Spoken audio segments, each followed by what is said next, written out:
Dear colleagues and guests, I'm happy to open our session, Migration and its Consequences for Migrants and Host Societies. And this session is organized by our Center for Sociocultural Research of High School of Economics. And we have five presentations. Yes, five presentations, four presentations. And also we have discutant John Berry from Queen University and our university. Let's start, because I hope that after the presentation and presentation of our discutant, we will be able to have a common discussion. Okay, the first presentation will be done by Klaus Björnke, the co-head of our center, and its title is Conceiving One's National Group as a Transgenerational Entity, Effects on Attitudes Towards Foreign and Diaspora Migrants. You're welcome, Klaus. Okay, I hope I can manage the technology again, as was possible about 20 minutes ago. So let me try to share my contents. Something's happening, so I hope that indeed this is coming. Okay, you should be seeing something, which I will now turn to presentation mode. And if no screams reach me, I take it that you can see what I'm presenting. Okay, this at first glance this may seem as a somewhat awkward title, because what is transgenerational, and why should transgenerational or seeing one's national group as a transgenerational entity affect attitudes toward foreign and diaspora migrants? In the first place, what are foreign and diaspora migrants? I'll come to all that, but I first have to in a way pay tribute to a colleague. This is the order of my presentation. This is the place where we published this, and among the authors you see Sonia Rokas. Sonia Rokas was part of our team, but passed away, I think it's now already 2.5 years ago, and some 2 years ago. We were very sad about that, and but she is actually the what I would say the author, or at least one of the people who pointed to the phenomenon I will be talking about in my presentation. Because between countries, let me go to fast forward, between countries, there are differences in how they conceive their group. Is it a group that is mainly defined by their current life circumstances, by their current citizenship, country in which they reside, or is their group seen by themselves as what Sonia called a transgenerational entity? Now let me take that as an example for Russia. If you conceive Russia as an entity that goes back, say, to the Grand Duchy of Moscow, to Peter the Great, or the foundation of the Russian Federation after the collapse of the Soviet Union, this makes a difference. Could even be you only see it as an entity that is based on the enactment of your newest constitution. That and that's the main hypothesis that Sonia and colleagues came up with. That makes a difference. Of those who, of course, know the Jewish tradition, of course, they know that going back to the destruction of the first temple, or the second or the third temple, or having an identity that goes back to the foundation of the state of Israel, that makes a difference. Now, I don't go forward. Come on. Now, but in Germany, of course, the same can be conceived.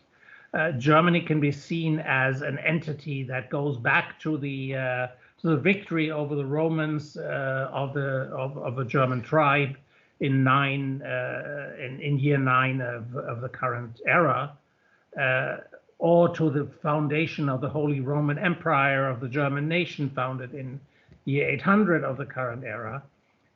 It could be traced back to the foundation of the German Reich in the Palace of Versailles in France in 1871, to the foundation of the Federal Republic in 1949, or just to current-day United Germany.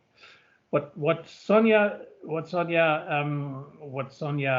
postulated and showed in earlier studies is that this seeing your national group as a transgenerational entity, as she called it, makes a difference in how you perceive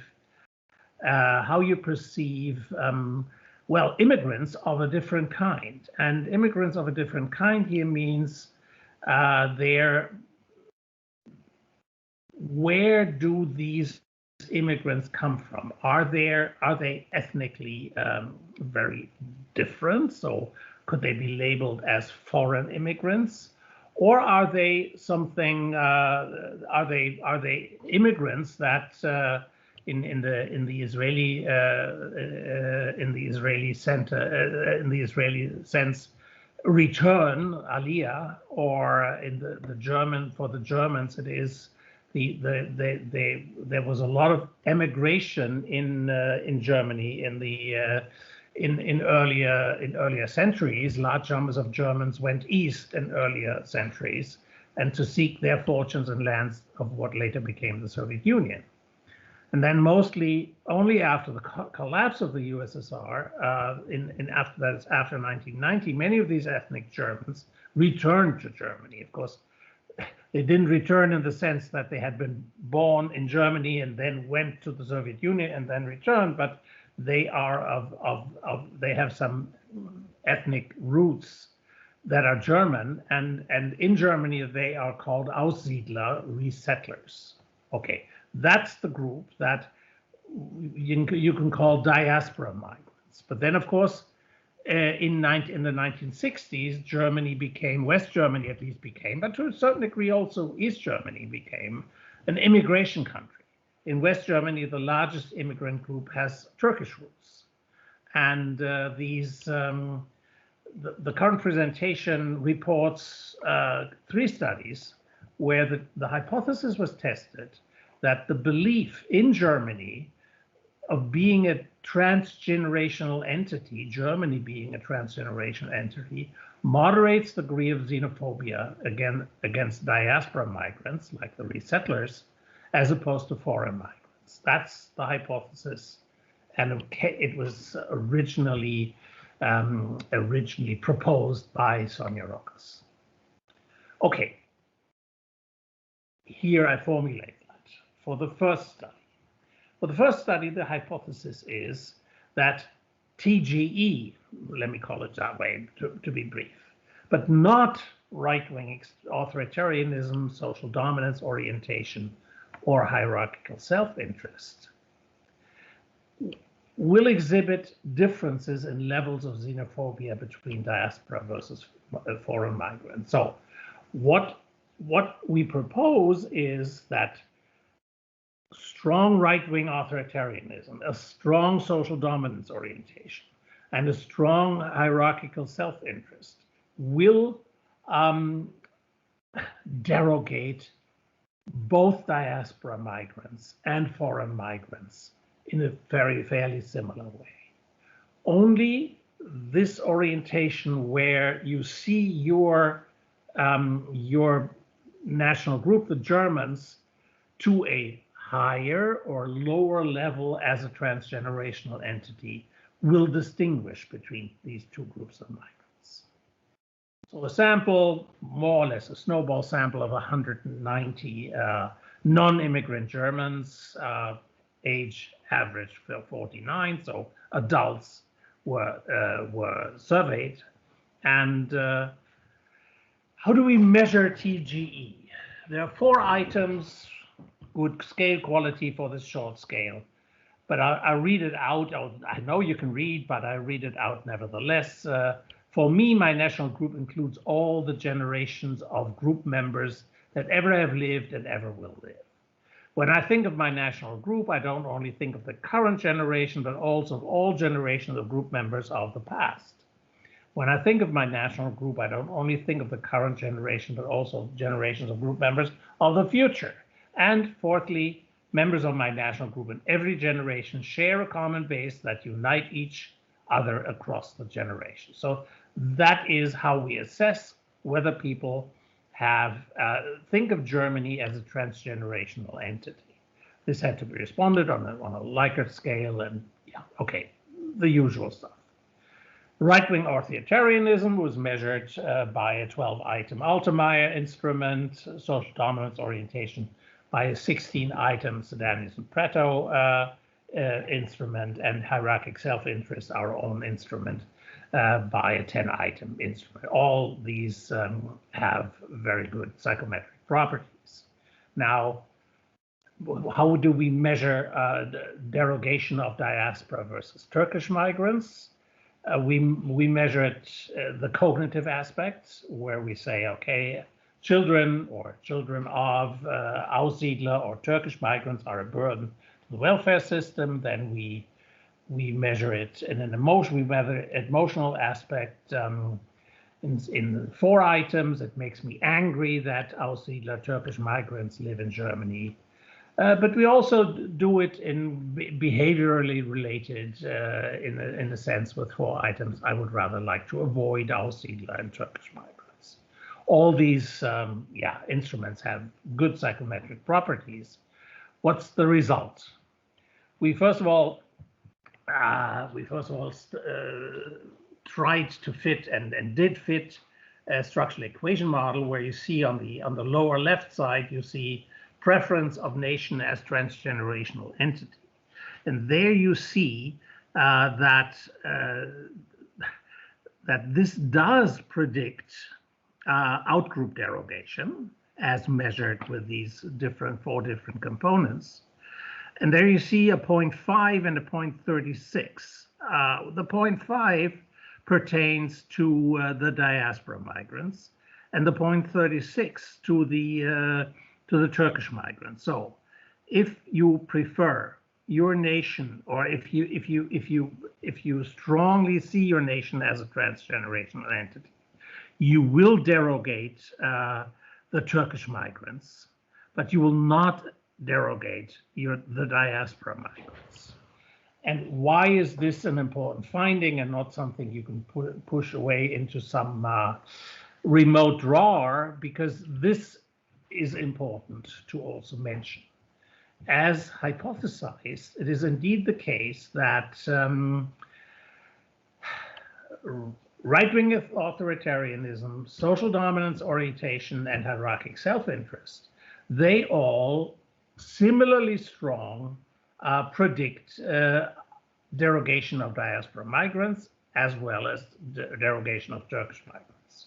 However, TG or TGE has differential effects. It is not related to derogation of diaspora migrants, whereas it is derogated to the derogation of Turkish migrants.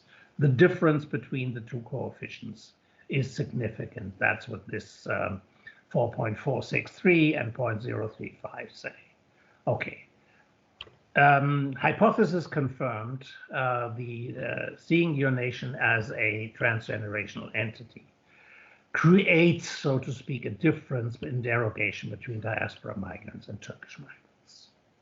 Okay, study 2. Well, I'm sorry, I'm still with study 1. That's the summary I just said. For study 2, the two participants were randomly exposed to 2 different conditions in a between subjects design. After completing the TGE measure, they received a description of a person who had won in a lottery of a local newspaper and was interviewed by the newspaper. The text, presented as a newspaper article in this experiment or quasi-experiment, portrayed the target person. All information was identical in both conditions, except for the fact that the winner was either a diaspora migrant or a Turkish migrant. Example, this time 235 non-immigrant Germans, 40.9 mean age. TGE worked even better this time, alpha is 0.81. And here we measured the other aspect, namely outgroup appreciation in an emotional way. For example, when I think about this person, I feel, and then pleased, satisfied, cheerful, and happy. Outgroup appreciation, behavioral. I would be fine with helping this person if needed, keeping company with this person, etc., etc. Identification. Yes. Sorry, Professor Bönke, you have 2 minutes left. What is it? 8? 2 minutes left, Klaus. Oh, I have 2 minutes left. Okay, good. So I was not fast enough. So I will probably skip the third study because I didn't plan my time correctly. But again, what you see here, if there's now the left coefficient is for the diaspora migrants, the right coefficient for the Turkish migrants, and only the diaspora migrants are appreciated. I can partial for identification with the nation. It's not the same thing. And study 3, we asked people how many requirements would people have to fulfill to be granted German citizenship, and the result here was 230. This time students, age 23. TGE again in an okay situation, in an okay state, and this was asked. They have to reside in Germany, etc., etc. I'm sorry, I'm a bit too fast here now, but okay, that's unavoidable. And what we see is the number of requirements for Turkish immigrants is significantly higher than for the diaspora migrants. Okay, in summary, the degree to which people assume a long-term temporal duration of their national group as a given, an A too much, and thereby as a part of their group identification, the more strongly they favor diaspora migrants over foreign migrants, regardless, and that's the main finding, regardless of their other pro-xenophobia attitudes. That's it. I almost made it in the 2 minutes. Bye-bye. No, not bye-bye. Thank you. Thank you, Klaus. The participants and guests, please, if you have 1-2 questions, so we have a little bit time.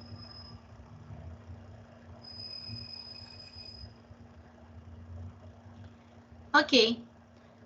Thank you so much. Probably in our common discussion after this, right.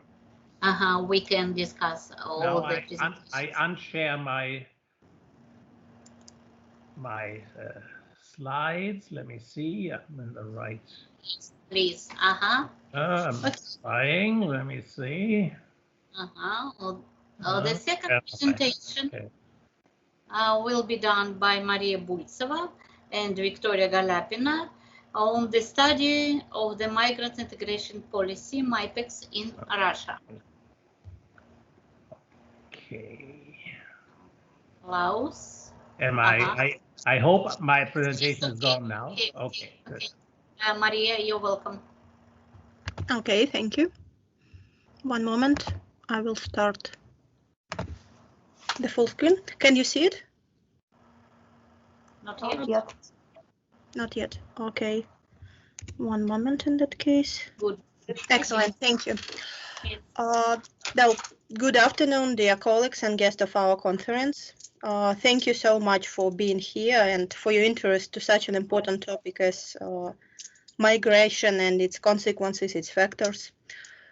This particular study of the migrant integration policy in Russia, 2 waves, is a bit different from others presented in this session. The reason is that actually we didn't formulate any research question, nor did we check any hypothesis. Instead of that, we introduced the specific instrument to assess and measure migrant integration policy and describe how Russia have been included into international rating, international index called MIPEX. This presentation was prepared by Victoria Nikolaevna Galyapina and me, Maria Bultseva. However, the whole work on the assessment of migrant integration policy in Russia was conducted in a bigger and more diverse team. The different experts constituted the team from various spheres of practice and science. Yeah, so to begin with, why it is important to study the integration of migrants. The thing is that Russian Federation has a lot of migrants by now, and as you can see, the dynamics of migration inflows and outflows keeps pretty stable during last years. So this situation creates some kind of need to integrate migrants into the society in order to ensure to provide the whole society to flourish. In that sense, it is very important to take into consideration that integration is always a dynamic and two-way process of mutual adaptation of both migrants and host population. Previous studies have shown that failure to integrate from the migrant side leads to negative consequences both for the migrants and for host population as well. That's why we need to find some tool on how to manage this integration of migrants into the society. And possible answer, possible tool is the integration policy. Integration policy represents some kind of result of normative policy processes. So it considers at the same time that other integration is some kind of process or problem of resettlement and adaptation of migrants in the host society. And on the other hand, it represents some legislation and normatively formulated political practices on how this legislation is applied. As for the Russian case, well, it's worth noting that for Russia, integration policy is a challenging issue yet. As for a long time, there was some kind of lack of attention from the governmental side to an integration policy due to historical reasons. However, we have what we have by now, and this is some kind of increase in social tension, perceived threat, negative attitudes toward the migration. That's why we need to manage it somehow.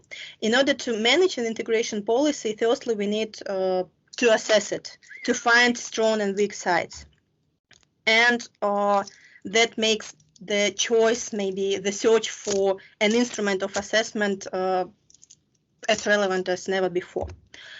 MIPEX, or Migrant Integration Policy Index, is considered to be a comprehensive tool to compare integration policies in different countries, both by researchers, by practitioners, non-governmental organizations, etc.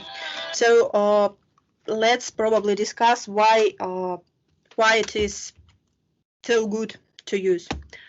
To begin this, MIPEX assess integration policy on a vast number of indicators. These indicators describe 8 thematic scores of possible integration in a big amount of details. The next important issue is that this methodology involves not some sampling from the general population, by a very precise assessment by national experts who have big expertise in particular areas, in particular migration issues. So experts and reviewers assess a particular thematic scope. After that, they have moderated anonymous discussions in order to ensure that we have objective and balanced result on each of the indicator, on each of the thematic areas. What is important else? The first one is that MIPEX provide high longitudinal scope, so we can look at the dynamics on how integration policy changes in different countries. The second important thing is that it also have a vast geographical scope, so a lot of countries participate in this rating, and we can make cross-cultural comparison on the other hand. On the one hand, on the other hand, we can use maybe the brightest, the best integration policies as benchmark examples. The final, but the last but not least, factor of success, let it call so, is that an integration policy index was developed not just based on some particular theory or by one particular researchers. Actually, this is the result of big scientific work of the whole international organization called Migrants Policy Group, so MPG. This organization developed the index and the instrument to assess the integration policy. And right now, or during all these waves of research, it arranges the correct application of index, it coordinates the creation of the rating, and it checks that the methodology was applied correctly. So that somehow provides the validity and possibility to do comparison without any worries that something was done wrong. Yeah. We also found it useful to say that MIPEX can be used not only with some practical aims or political aims, but in scientific research. So there is a big amount of studies linking MIPEX index with integration integration outcomes. So generally speaking, it has been found that favorable integration policies are associated with the best outcome results, both for host population and for the migrant. However, then the integration policy is not favorable. There can be high economic and cultural threat, high group threat, low generalized trust, low life satisfaction, or even low condition of migrant health. Yeah. Now let's go to the MIPEX application in Russia in particular. So the whole story has started in 2015. Our ex-colleague Vladimir Ponizovsky was in charge, was the coordinating person for MIPEX assessment in Russia at that time. He and his teams arranged translation and adaptation of the questionnaire in accordance with all of the scientific procedures. After that, they did selection of experts and reviewers on integration policy for migrants in 8 particular areas, which constitute the index itself. The selection of experts and reviewers have been done taking into consideration like balanced approach. So we assured that we have both representatives of science, of practice, from governmental and non-governmental organizations, in order to provide that we have objective view from different sides. Yeah, here you can see the example of a completed questionnaire. So let's imagine that our expert got anti-discrimination as an area for assessment. He or she needed to answer the questions about the specific state on particular indicator. Each indicator was measured from 0 to 100, so we got answers like 0, 50, 100, which are equal to like all is true, only partly is true, like nothing is true. And that is very important, the expert and the reviewer after that needed to provide some comments referring to legislation. So they had to explain why they have chosen this particular question and how it represents the actual state. Yeah. This slide demonstrates you the results on Russia's MIPEX score on the first wave of assessment. So Russians' overall score was 28, which is quite low indeed because the overall score could be from 0 to 100. And Russia was the second to the end among around 30 countries that year. As you can see, we had mediumly developed labor market mobility, family reunion, permanent residence, and access to nationality. However, political participation, anti-discrimination, health, and education were the least developed. These are very imbalanced and contradictory areas. The migrants do not receive support or equal rights. Yeah. Now, to be honest, we thought that was the end of our work with MPG. However, later, several years ago, specifically in 2018, we got a suggestion on further collaboration with them in order to assess the dynamics of what is going on in different countries. They also provided us new methodology on how to assess, how to collect the data.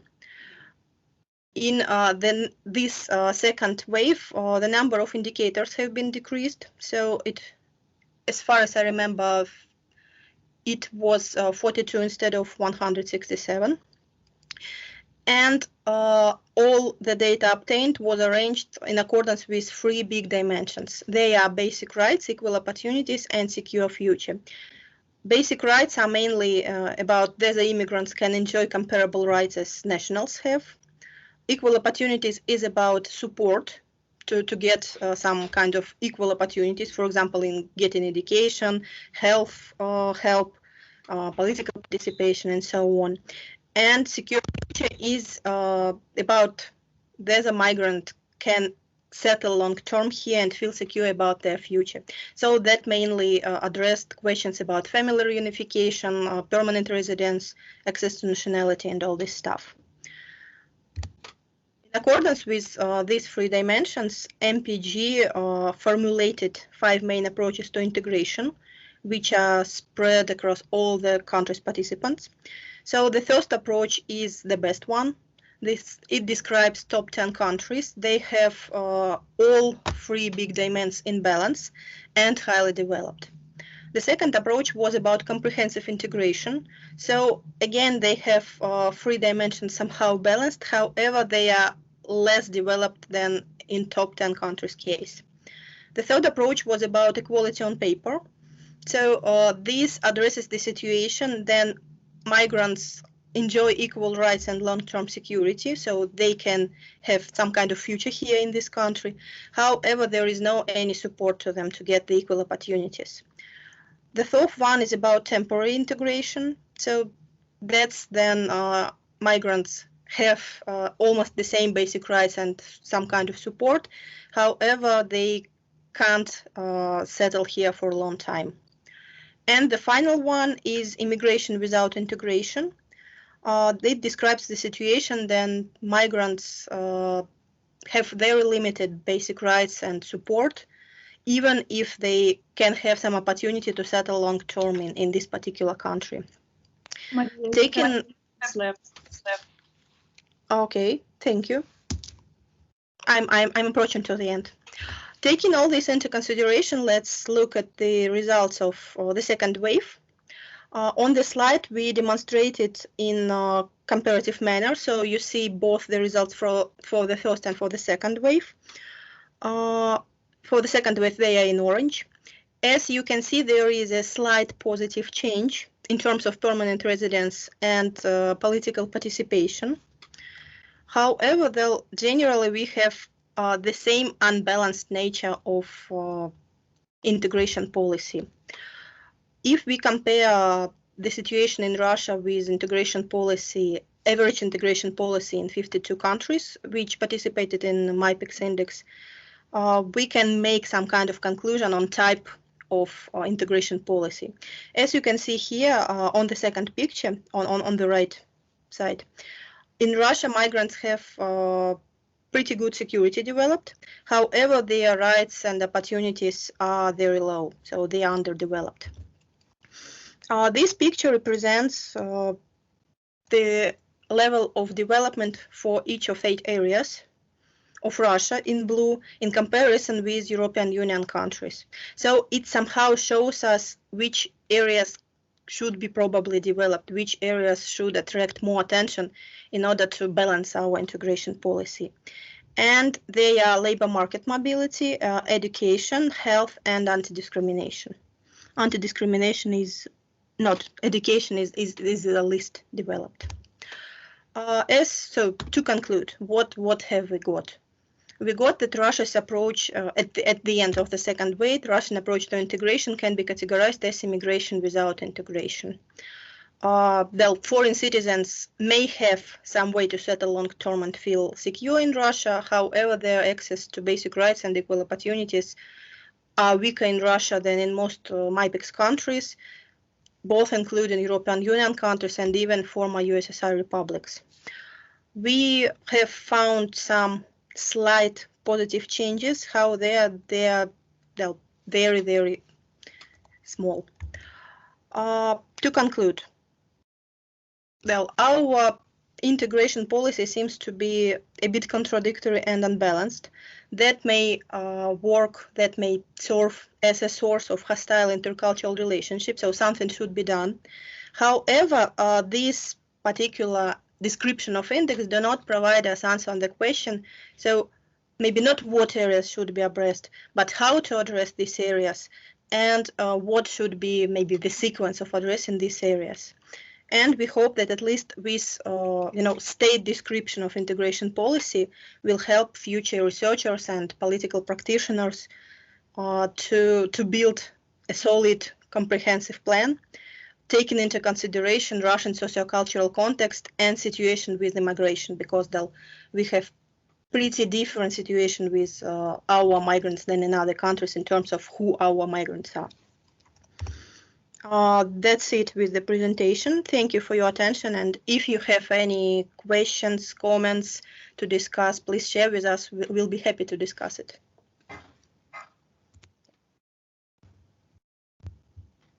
Maria. Any questions? Not yet? Okay, so let's discuss it later.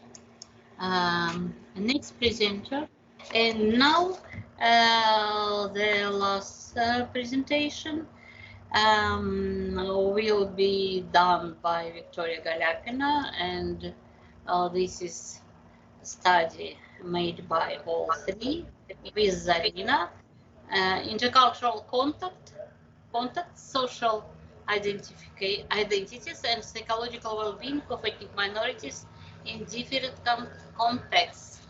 You're welcome, Victoria. Okay, I'm sorry. Good afternoon, dear colleagues and guests of the conference.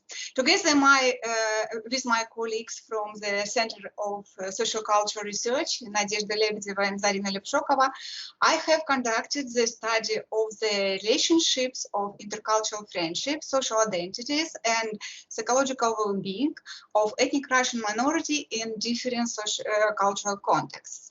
Namely, we considered the two republics of the North Caucasus, such as the North Ossetia, Alania, and the Kabardino-Balkaria, and Georgia, as the independent state of the South Caucasus. Now, let me introduce the results of this study.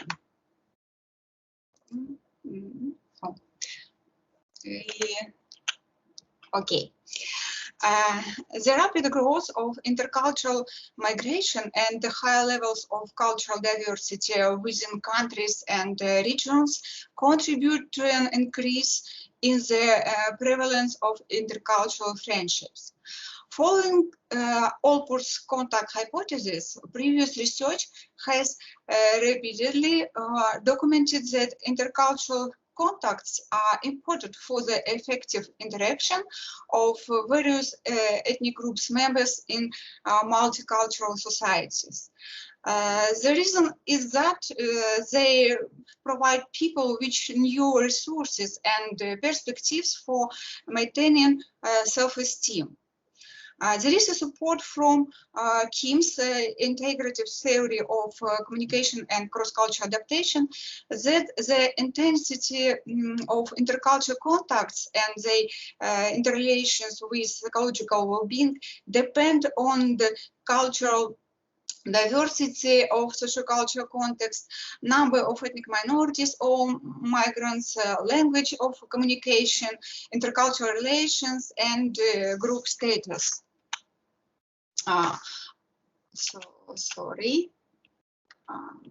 According to the common in-group identity model, friendly contacts, including intercultural ones, contribute to the group identities building. Ethnic, religious, national identities are related to psychological well-being of minorities members. However, studies show that the nature of the relationship, positivity, negativity, depends on the sociocultural context. Therefore, the study of the interplay between intercultural friendships, social identities, and the psychological well-being of ethnic minorities in different sociocultural contexts is a pressing issue. In our research, we relied on the following theories and models: the contact hypothesis developed by Allport and refined by Pettigrew and Trop, the integrative theory of communication and cross-cultural adaptation developed by Kim, and the common in-group identity model developed by Davidio, Genner, and Segui. As the analysis of the literature shows, that a sample of previous studies of intercultural friendship included the young generation. In our study, we include sample of the younger, middle, and older generations. Most of the studies were focused on one particular sociocultural context. In our study, we examine intercultural friendships and the social identities in 3 different sociocultural contexts. Previous studies investigated the relationship between intercultural contact and psychological well-being, or social identities and psychological well-being. In our study, we analyzed the relationship of intercultural contact, social identity, and well-being, taking into account the mediating role of identities. A few about the sociocultural contexts. The North Ossetia, Alania, and Kabardino-Balkaria are the 2 republics of the North Caucasus, one of the multicultural regions of the Russian Federation. Georgia is the independent state of the South Caucasus and former Soviet Republic. Similarities of contexts are ethnic Russians have been living in Caucasus for more than 200 years. However, the Russians rapidly migrated from this region in the 19th of the 20th century. The host population is presented by indigenous Caucasian ethnic groups having a large cultural distance with ethnic Russians. We have identified 2 important indicators to compare contexts, cultural diversity, and inclusiveness. You can see on this slide that the sociocultural context in Kabardino-Balkaria is the most culturally diverse one. There is a wide variety of ethnic groups, regions, and languages. The sociocultural context of Georgia is the least culturally diverse one. It is practically mono-ethnic, monolingual, and mono-religious one. And North Ossetia, Alania is between them. The sociocultural context of North Ossetia, Alania is the most inclusive one. There are favorable intercultural relations between the Russians and the Ossetians. The social-cultural context of Georgia is the least inclusive one. There is tensions in the intercultural relations, and Kabardino-Balkaria is between them. Based on the analysis of the literature and social cultural context, we formulate the following research question. Do intercultural friendships positively associated with well-being of ethnic minority members in different social cultural contexts? What are the relationships of intercultural friendships with social identities among members of ethnic minority in different social cultural contexts? What are the relationship of social identity with the psychological being of the ethnic Russian minorities in different social cultural contexts? And third research question is, what is the mediating role of ethnic, religious, and whole society identities of the Russian ethnic minority members in the relationship between the intercultural friendships and psychological being in different social cultural contexts? The sample included 633 respondents, 36 respondents from the republics of the North Caucasus in the Russian Federation, and 312 respondents from Georgia. Total number of respondents is 948. You can see the main characteristics of the sample on this slide. The study used following scales: intercultural friendly contacts, ethnic identity, whole society identity, religious identity, life satisfaction, self-esteem. We used Alpha, Kronbacher, Manova, path analysis for each sample separately and multi-group analysis for all samples with EMOS. You can see examples of items and indicators of consistency of all scales on this slide. The survey was conducted in the capitals, Vladikavkaz, Nalchik, and Tbilisi, as well as in areas where a large number of ethnic Russians live. We use a convenient sampling snowball method. So, our results. At the beginning, we compared all the studied variables using MANOVA. We found significant differences in all variables except for religious identity. To answer our research question, we used structural equation modeling.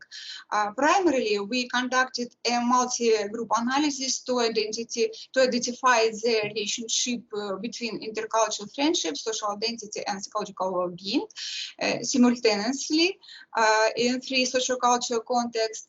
The results showed that structural invariance was not achieved.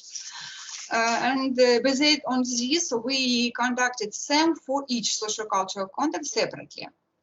Indicators of models obtained in 3 samples of the ethnic Russian correspond to the recommended values. So, you can see on this slide that the intercultural friendships positively and significantly predicted self-esteem in North Ossetia, Alania, and self-esteem and life satisfaction, and Kabardino-Balkaria. In Georgia, the relationship of intercultural friendly contacts with psychological well-being was positively but non-significant.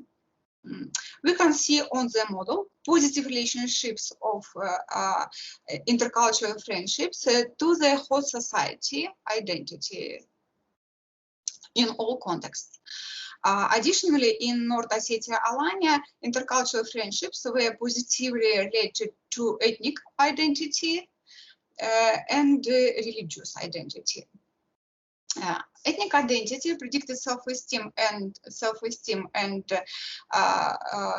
host society predicted life satisfaction in North Ossetia, Alania. In Kabardino-Balkaria, ethnic identity was positively associated with self-esteem, and religious identity was positively associated with life satisfaction.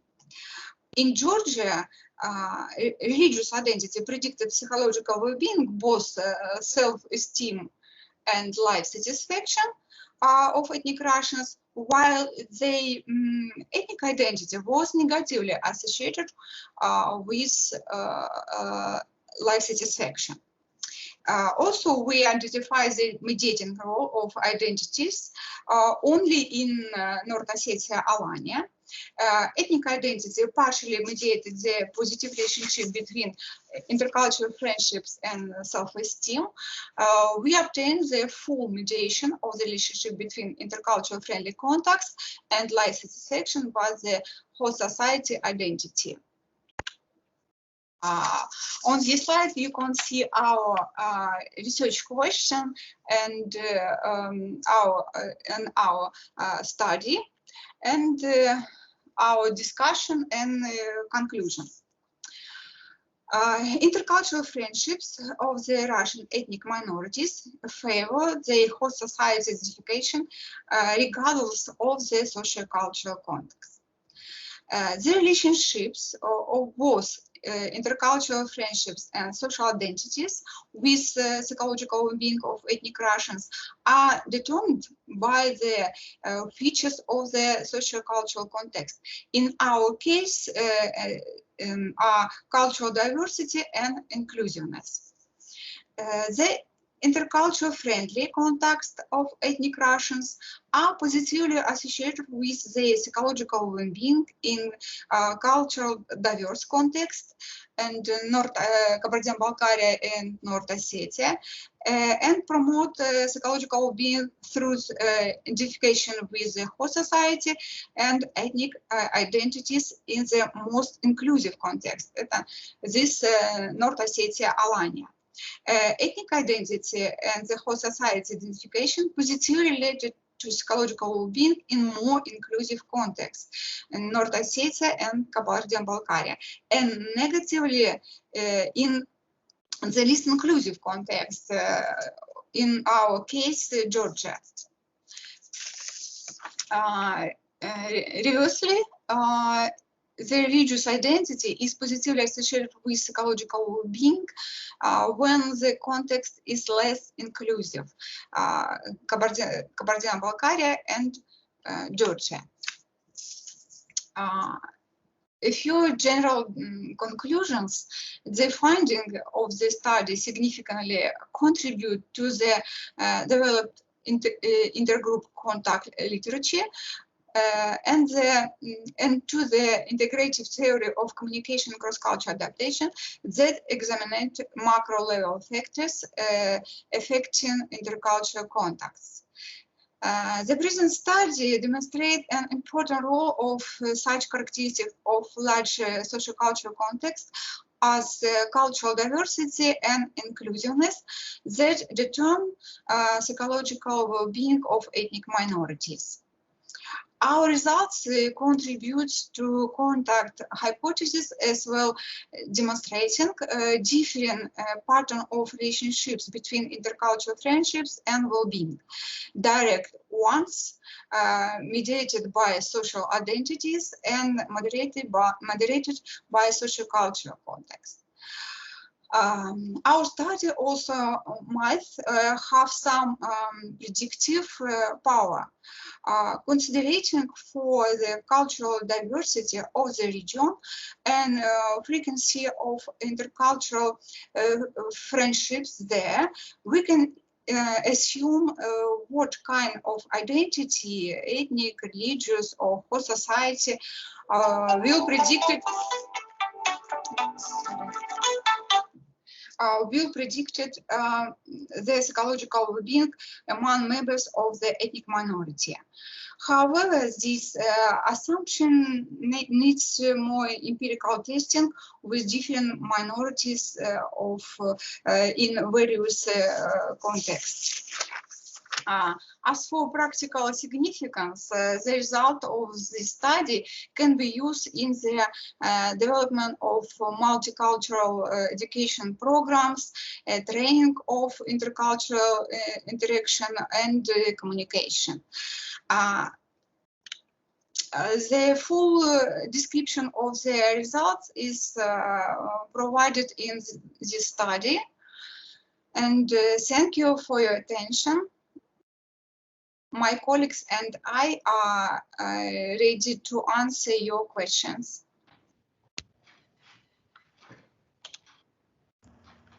Thank you, Victoria. Do you have any questions? So just we will hear our discussant, John Berry, who will give feedback on all the presentation based on annotation. So, John, you're welcome.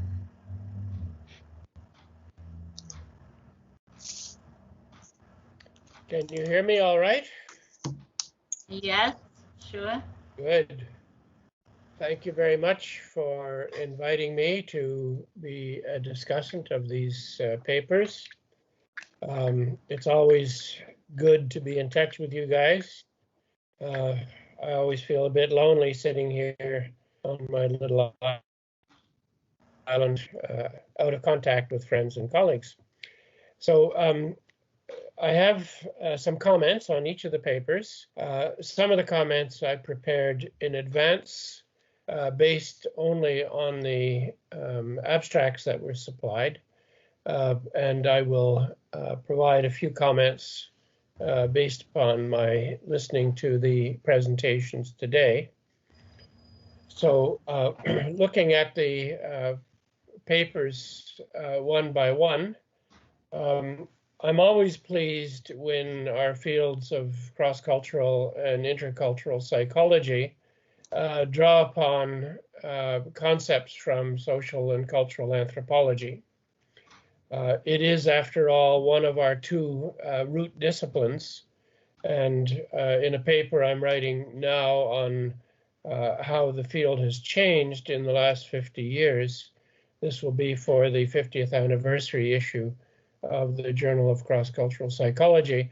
I have noted the gradual decline, almost to the point where it disappears, of concepts, ideas, and findings from anthropology. So it's great to see that this concept of transgenerational view of one's society and nation has been drawn in from anthropology. And it's not just that this concept is related to or derives from anthropology. I think it also corresponds well with what is happening in many countries, and that is the search for roots by many people.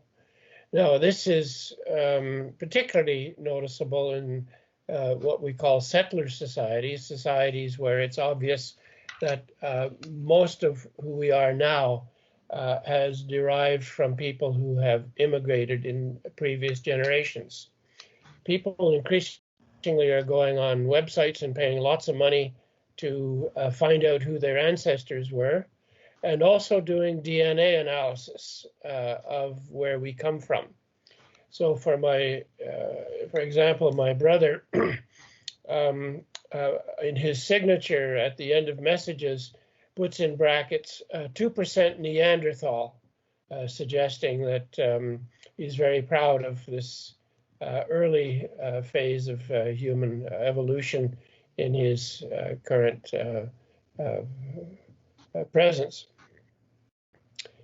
So I think that looking at transgenerational concept is got the status also of a lay concept. That is, it's not just an anthropological one, not just a psychological one, but that it has status in many people's notions of who they are.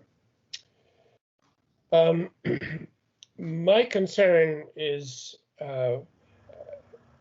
some other possible psychological variables or my interest is in some possible other psychological variables that could well be drawn into this domain of study. The one that comes to mind mostly is the concept of ethnocultural continuity that Michelle and Colleen Ward presented a number of years ago, published in the Journal of Cross-Cultural Psychology.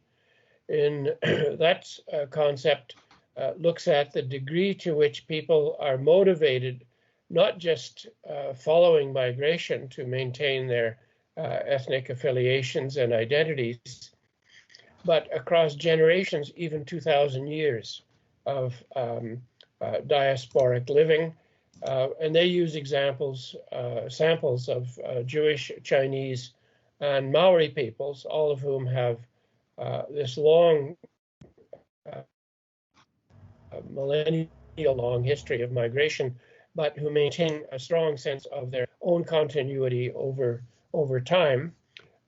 And of course, in the case of Israel, there is now a nation state that substantiates the continuity. In the case of Chinese, that may yet come with the Belt and Road Project, where diasporic Chinese will become one broad imagined nation state, but who knows? And in the case of Maori, of course, they are concentrated in one part of one country, but not yet attaining their own nation state. But it seems to me, Klaus, that if you continue this work, you might add this concept of motivation for ethnocultural continuity to any future study. The other psychological concept that I know you're well familiar with because you worked in this area that could be added to any future study are the concepts of nationalism and patriotism. These seem to me at face value to be related to this notion that we are a people, a folk that have been around for millennia, and it's important to maintain our sense of pride, of patriotism in the current manifestation of the state, of nationalism. We are a great people. We have been a great people. We will always be a great people that pervades many societies now, including, of course, Russia. The past is great and not so great, perhaps. The present is great, not quite so great, but the future will be great, I think, is a conception that's widely held. My concern about this kind of research in societies that have a history of nationalism, particularly nationalistic aggression,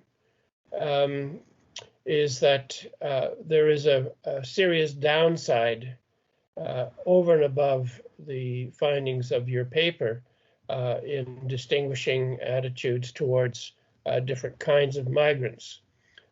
I think this downside might generalize to other kinds of people and other kinds of issues, including coalitions amongst like-minded societies where nationalism and to some extent patriotism are on the rise and becoming more exclusionary towards all sorts of people, not only migrants, but national minorities such as Roma that reside already for generations in the country. So a very nice study, pleased that it derives in part from anthropology. Would like to see it extend to other social and psychological constructs, and perhaps more emphasis in the interpretation of your findings on what I see to be the serious negative consequences of seeing oneself as an historically constituted people. So those are my comments. I'll move to the second paper. Again, I think it's really great that Russia has been added to MIPEX. it's something that interested me when I first became associated with the center, because it appeared to me that the situation was not wonderful for migrants, and that some documentation of how non-wonderful this situation is would be an important foundation or a starting point for programs that might, and policies that might improve the situation for migrants and their leading to their successful incorporation. I must say I wasn't surprised to see that both in the earlier wave and in the second wave that the MIPEX ranking or ratings in Russia were very low. The question that I would have is that whether this documentation, being scientific, objective, founded in evidence and so on, will have any impact on the further evolution of policies and programs in Russia for migrant settlement. I can give you an example of how such communication might take place with those who do make policy and develop programs. In Canada, we have something called Breakfast on the Hill being Parliamentary Hill, the hill that our parliament sits on. And breakfast is an hour and a half breakfast meeting in the parliamentary cafeteria. And every year, social scientists are invited to present the results of their current work to members of parliament, to senior civil servants, and to journalists to display the findings that they have come up with and to make suggestions for improvement in social policy. A few years ago, I was one of the people invited. I talked about the ICSI study and what we know and found about the successful settlement of immigrant youth.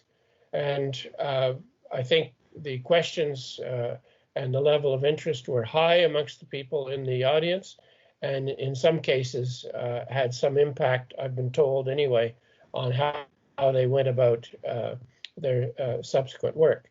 So the question I have really is, with this evidence in hand for the low level of Russia on the MIPEX scales, what are your plans? What are your possibilities and opportunities for making this information heard by government and its agencies, and whether you can have any influence, whether you're in any position at all, to promote the adoption of policies from the 10 best countries, for example, as ways that Russia might move forward. I know that there's likely to be some hesitation to accept any lessons at all from Western societies, particularly those who are part of NATO. Nevertheless, any successful integration of immigrants in any country can learn, I think, from how it's done better in other societies. So what steps can be taken to move these issues forward in the public agenda would be my challenge to those of you who do the research. Can you actually convert this research into some sort of advancement for the inclusion and successful incorporation of migrants in Russia? The fourth paper, again, a very interesting idea. As you know, many of us are increasingly interested in the role of context in explaining why there might be different levels of psychological phenomena in different cultures. And this, of course, is the whole reason for doing cross-cultural psychology, but also the influence of context and relationships amongst psychological variables, moderating them in the intercultural psychology field. So does it matter whether you do one study in one intercultural setting without doing it in many different settings? And of course, as many of you know, because you participated in the MIRAP study, what we tried to do was to go beyond one study of two groups interacting in one society to repeating the question across almost 20 societies to see whether there's any commonality in the relationships that you do find. And of course, in this study, context matters, as you point out. The diversity context and the inclusion or inclusiveness context have important roles to play in the relationships between well-being, the predictors of well-being from contact and identity. But as I note here, perhaps the most important contextual difference is hardly mentioned, and that is the history, long-term history, and the recent history of conflict between peoples in the region. Surely this is a kind of mega contextual factor that one might even say is the elephant in the room, to use the metaphor of the thing that everybody knows about but doesn't want to talk about. That region has a long history of conflict. As an outsider, or even as an outsider, I know this. So my question is, to what extent does this long history and recent history of conflict allow you to say something about the differences that you find between the two republics within the Federation and the independent Republic of Georgia? Is it important that there have been military and economic squabbles and conflicts that are different in the different regions over and above the degree of diversity and the level of inclusiveness that you point out as important contextual variables in interpreting the differences in your results? So those are my comments on the 4 papers. I don't know, Nadja, how you want to organize the general discussion, whether you want to have each presenter comment first and then open it up, but I will leave it up to you to decide how to do that. Dear John, thank you so much for your wonderful comments to our presentations. And if somebody from the presenters or authors of the presentation wish to answer John, because there were some questions to the authors, you're welcome. Who would like to start? Yeah, maybe we want to stay with the order, so I seize the opportunity to thank you, John. I thought these were very thoughtful comments I got from you. I must admit that I kind of suppressed certain background information when Sonia confronted me with this concept. I was not sure that in an Israeli-German comparison, the same study was also conducted in Israel and brought somewhat similar results. They're published somewhere else. And I was not sure that in Germany this would be a concept that could be measured and that would yield plausible results. Why not? Because in a situation in Germany, I was always thinking that yes, there is some intergenerational or transgenerational continuity in conceptualizing what Germany is, but in the aftermath of World War II, with the German attack on the Soviet Union, the Holocaust, the slaughtering of 6 million Jews and other minorities, I think many Germans were very cautious and very reluctant to refer to Germany as a transgenerational entity because the immediate past generation was not it was not a good idea to include them, and that's why I was initially I was not convinced that it would hold in Germany. I was actually surprised that it did, so we might be continue working on this, although I have to say that all my team members have gone somewhere else, and some are not in like Marike van Egmond. They are no longer in academia, so I doubt that there will quickly be another study. I would briefly like to respond to what you said about nationalism and the concept of Volk in Germany. I totally agree with you that this is always a dangerous field, and I have indeed done some studies on this.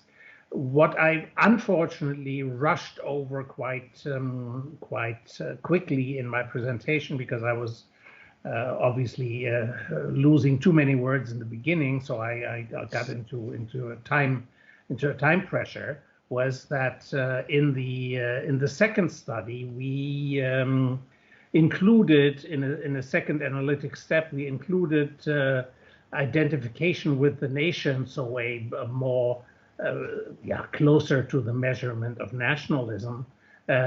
We partialed for that, and the two have different effects. The effect of TGE, as I hopefully may be allowed to call it, was still there after partialing for nationalism. So my impression is that this seeing your people as a transgenerational entity is something different from nationalism. Now, this at the same time does not say that the exclusionist tendencies are not there, because if you want to exclude just foreign immigrants from your concept of who is entitled to call themselves German, this is of course only a small advantage over the position that nobody who comes in is allowed to call themselves German. So I think our task is indeed to combat positions that define the German people, be it transgenerationally or be it only currently, as something that has to do with sorry, this is a statement that is meant in a way that it's not my opinion, of course, to define Volk on the basis of blood and honor. This, of course, is the worst thing that you can do. So I hope we all oppose that, and I personally have done a lot to do it in Germany. So transgenerational entity, I should, however, say, as a social, psychological, or anthropological concept, is, to my surprise, I must say, not the same thing as nationalism. Thank you, Klaus. Okay, who else wants to tell something? And what about the question of John to our presentation? Victoria, would you like to answer, or let me to answer? Or Maria, sorry. Maria, first of all, you might comment John's comments in your turn, if you wish, please. Yeah, thank you so much. Dear John, thank you for your comments and suggestions and examples provided. Actually, in November of 2020, we got an international MyPix launch day, and it was a big international event. Different countries have their events organized in relation to MyPix score analysis results. In our case, that was something like a seminar organized by the members of our center, and we invited first of all our expert who participated in the assessment of integration policy, some journalists, and representatives of governmental and non-governmental organizations. Well, to be honest, the governmental organizations didn't send anyone to our event, even though it was in an online format. Probably that's due to the COVID pandemic. The problem of migration probably doesn't seem so much important as, for example, the pandemic issues and all this stuff. And at the same time, the migration itself has decreased, temporarily decreased. So we, let's say, failed in terms of providing our results to governmental organizations. However, at least we expect that in some indirect way we can affect these processes. At least the journalists will make their input, non-governmental organizations will make their input, and further we'll definitely have some kind of new research, maybe new launches of new waves of MyPix, and I hope we'll have some opportunity to discuss the issues with some representatives of governmental organizations. But there's been no official communication or response? Not really. In public or even private? Yeah. I guess you're not in a position to embarrass the government to respond? It seems so. So thank you. That's really unfortunate that that a very important baseline may remain unattended to. Yeah. So I do really like your idea about some kind of an official breakfast with representatives of governmental organizations. I'm not sure whether something like that is organized in Russia. Probably some forums, like we have something on Seliger for future leaders or something like that. Maybe this can be a platform for introducing on what is going on with our integration policy. At least we'll need to think about it for some time. But thank you one more time. Yeah. Thank you, Masha. Thank you, John. And Zarina would like to answer the question. Hi, Zarina. Hi, John. Thank you for such deep feedback. Of course, the conflicts that have taken place have an impact on the psychological well-being of ethnic minorities. As we know, in 2008, there was an armed conflict between Russia and Georgia, yes? And we think that in our research, the manifestation of this conflict is a negative relation between ethnic identity and life satisfaction among ethnic Russian minority. And we try to take into account the past conflicts in describing the context in our discussion part in article. As a result, we identified, Georgia is identified as a least inclusive context when we described social cultural context and compare them. Does it go beyond that? I mean, is there residual fear, residual hatred, residual apprehension that it might happen again? Yes.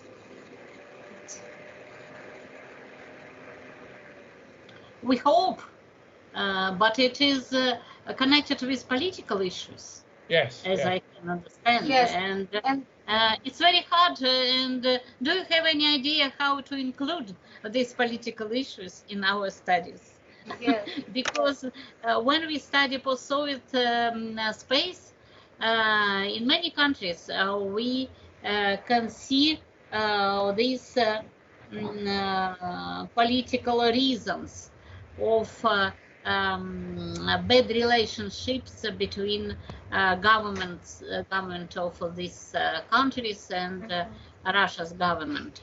But in others post-Soviet countries, we can't see it, and we understand that there is no political pressure from other countries. So it is very influential factors. Because of these political reasons, sometimes change government, which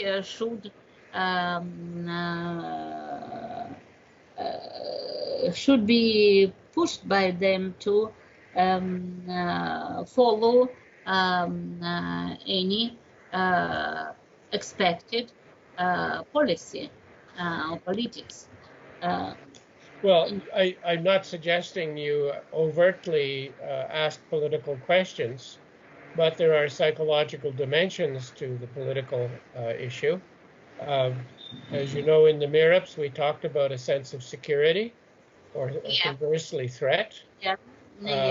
Fear and trust could also be asked, whether this differentially impacts the other variables. And I think we can easily draw a line between political concerns, security, fear, threat, trust, and so on. So that, I guess you don't have those variables, but if you continue the work in these regions, I think they could plausibly be added. John, could I ask you one question? When we describe maybe some profiles, for example, when we see that people prefer separation and a little bit integration, how we can describe this problem? Could we describe it through political maybe context and etc. as cross-cultural psychologists? If I see that they prefer separation because psychological climate promotes. Yeah, the word separation is, of course, a political as well as a psychological or acculturation term. And in the past, particularly in Canada, some of my students have gotten into a lot of trouble. They look, for example, at the social psychological correlates of choosing the separation strategy amongst immigrants. And at one PhD defense, I asked the candidate who was studying immigrants from Haiti, the French-speaking Caribbean, whether the social psychological factors that influence their choice of separation could also be used to study the choice of separation amongst French Canadians. And people in the audience got up and booed me and said, "You have no right to ask this question. We are not immigrants, so the psychological factors can't possibly be the same, etc., etc." So the notion of separation clearly is very, very sensitive and has a home in both the political and in the acculturation area. Assimilation probably also, because of the long history of public policies of attempting to assimilate, particularly indigenous peoples through colonization. We have this terrible history in Canada, as in many other colonial societies, of attempting to assimilate. So it has both a psychological and a political dimension. But I think you can avoid that by looking at issues of security, fear, and trust in future studies. Okay, thank you. It seems to me that the possibility to maintain their own ethnic identity is also a politically sensitive measure. You mean the political, the motivation for ethnocultural continuity that Colleen and Michelle? Sure. Yeah, that's certainly there. Okay, so is anybody who wants to tell something to all of us, or just to the future?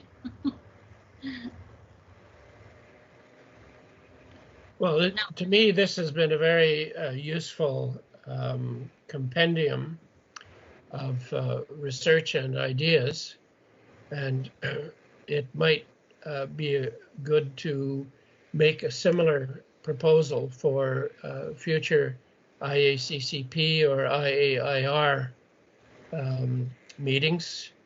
I think your center, or our center, my center, is unique in the world right now, except possibly for Colleen's center, and deserves to be much better known, to present itself on the world stage as often as possible.